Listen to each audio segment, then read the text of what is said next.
It's a week-by-week thing, but right now, the Jets, after their loss to the Patriots this past Sunday, have fallen out of the AFC playoff picture. They're in the 8th seed at 6-4.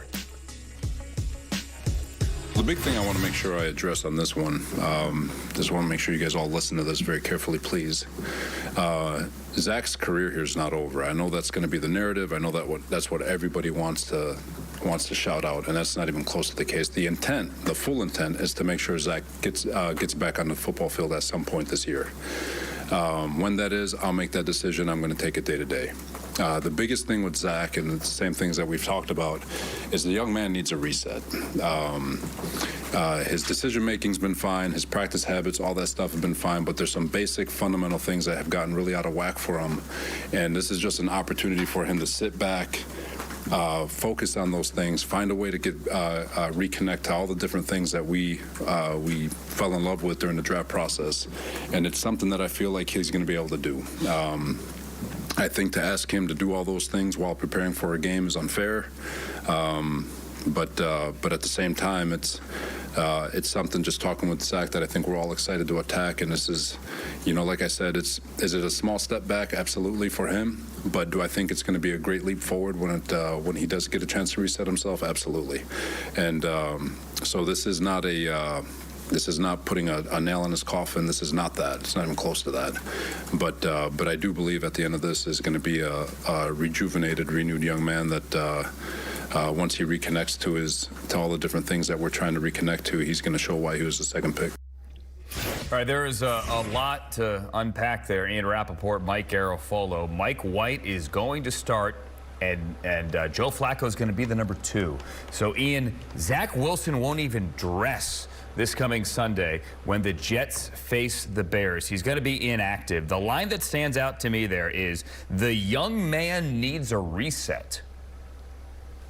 Reset is the right word, and if you want someone to kind of take a deep breath, collect himself, having him watch from the sideline, not a bad way to do it. And I remember, the Jets sort of thought that this was going to happen last year, and actually thought it was going to happen early in this preseason too, when Zach Wilson had the opportunity to sit back, watch everything, just listen in meetings, not be the focal point, but just listen. Maybe it would help him moving forward. And Mike, this is not a case of Zach Wilson not working hard enough or not getting it. He works very hard. He's there at all hours. He tries. Everything is done the right way. And in fact, probably would benefit him a little bit to take a deep breath and maybe not put so much on his plate. But that's just not the way he's wired. Clearly, none of it is working. And this Jets organization hasn't totally, I would say, lost faith in Zach Wilson. There is a chance he comes back and shows them that he is the franchise guy. But their biggest issue is, a lot of other places they're really good, including their record. And so you cannot have Robert Saleh, Mike, can't go in that locker room and say, we're giving our team the best chance to win with Zach Wilson playing as he is. That's why Mike White makes a lot of sense. Yeah, I made the point on Good Morning Football yesterday that it would actually be easier for Robert Saleh to stick by Zach Wilson if they weren't in a playoff race. But they are right now, and the players are looking around saying, hey, we got to put the best guys out there for us right now. And right now, Zach Wilson is not that guy. Now, Ian Rapoport, Andrew, I'll tell you, is shaming me privately for saying that I was surprised by this, and in large part because I thought the surprise or aspect of it was that, maybe you say, like, you're on the verge of being benched. Hey, I'm considering it. I'm not standing behind you the way that I have previously.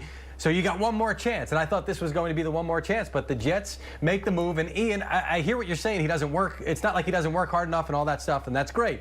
He's just got a bit of the yips right now. Not as bad as somebody else in the New York market previously. It's not like Chuck Knobloch where he can't throw at the first base, but sometimes when he's trying to check the ball down or throw the shorter route, he's throwing 5 feet over guys' heads, and he was doing that back in the spring, and we were hearing a lot of that coming out of OTAs and minicamp and these other things. And you want to say, well, relax, they're still in shorts, but now we're seeing it on a playing field, and I believe we're going to roll a couple of them right now that you're watching. So that's why they want him to reset. Take a step back, clear your mind, and then come back on the field. I do believe Robert Saleh when he says that Zach Wilson will be back under center at some point this season. But yeah, he needs a pause, reset, whatever you want to call it.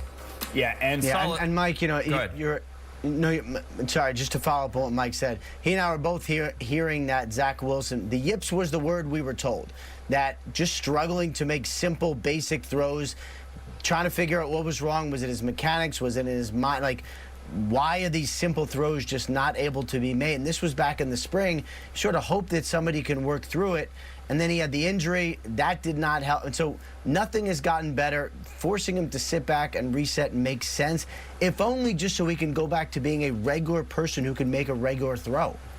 Saleh said, and he was asked specifically, did Zach Wilson's comments on the podium after the game, in which he said he didn't feel like he let the defense down or the rest of the team down, did that factor? He said no. He said that Wilson did address the team and said that he did not think there was an issue in the locker room, but you can go talk to the locker room about that. He said everyone understands it. Also went out of the way to say, look, it's not all his fault. There are drop passes, there are other things, but that they basically weren't doing the fundamentals, just running, passing. His words, not mine. Like the easy stuff, getting the layups. And when you're missing the layups and you have a top 10 defense, that's bad. And they do have a top 10 defense after being worst in the NFL a year ago, to Robert Saleh's credit there. All right, Ian, Mike, thank you. The numbers are bad. I mean, there's another way to sugarcoat it. They are really, really bad. And this team is not winning. Is it all his fault? No, not at all. Mike White is still a guy who last year, week 7, threw for 400 yards. He later had a game a couple of weeks later where he got picked off 4 times. Mark Ross, Bucky Brooks, Steve White's with me now to make sense of a one that, Mark, I know we all saw coming, but once you do this, and when they say, well, we're going to try to get him back on the field, okay, great. So let's say he beats the Bears. Or let's say he doesn't beat the Bears, he being Mike White. If you think Zach Wilson performs well in practice, you're going to throw him back in against the Vikings or the Bills? That doesn't make sense. No, I think now that you've made this move that you can't play Zach Wilson the rest of the year. And look, Mike White's not good enough to get the Jets to the playoffs or the Super Bowl. Let's get that out of the way. He had his chance last time. He can't do worse than Zach Wilson, but he's not the guy. But let's just get back to Zach Wilson. And you have two layers of this. It's the on-field, which was terrible, and he looks like this guy is not a viable NFL quarterback. But then you got to go to the off the field, and that's really the bigger issue of when this week I said they have to pull this guy, because there's been too many rumblings in the locker room from the head coach about guys not being connected to him. He's not a leader. They're not following him. And when a team does not believe in their franchise quarterback, they have nowhere to go with that guy. Now, to sit Zach Wilson and let him learn, he did that last year. Leaders that I've been around, the Eli Mannings, the Donovan McNabbs, they're born. You can't make a leader, and the guys that I've been around. And I don't think you can make Zach Wilson into a leader. And there was some of this coming out of the draft with, is he a true leader? Do his teammates follow him? And now you're seeing this manifest itself with the Jets. So will he become a better leader during the season? I don't think so. Is his career over? Do the Jets have to try with him? Yes, but the best thing for him maybe to get out of there and years down the line, improve on that a la Geno Smith. But I don't know any top-tier great quarterback now in the league who has had his chance and then alienated the team, if that's what's going on, play poorly, and then say, go sit down, you'll get better and be a great quarterback. Saleh did mention Geno Smith, also mentioned our Kurt Warner, who joins us next hour, as guys that, in his words, took a step back and then took a big step forward. We've seen it this year with Geno. Bucky, I was listening to you and DJ on the Move the Six podcast on Monday, and you guys both made the point that if you go back and look at the first half, it was windy, it was Bill Belichick, you had a bad Denzel Mims drop, that it wasn't nearly as bad as the second half. The second half was a disaster. What do you see when you look at the film? Look, man, before I can even get to the film, I knew it was over when he had the post-game presser. Yeah. Because the thing about the quarterback position, it ain't a physical position, it's a leadership position. That's why Taylor Heineke can be the starting quarterback for the Washington Commanders, because there has to be something about the quarterback that gives the team hope. Whether it's his ability, it's his moxie, grit, confidence, some of that has to show through.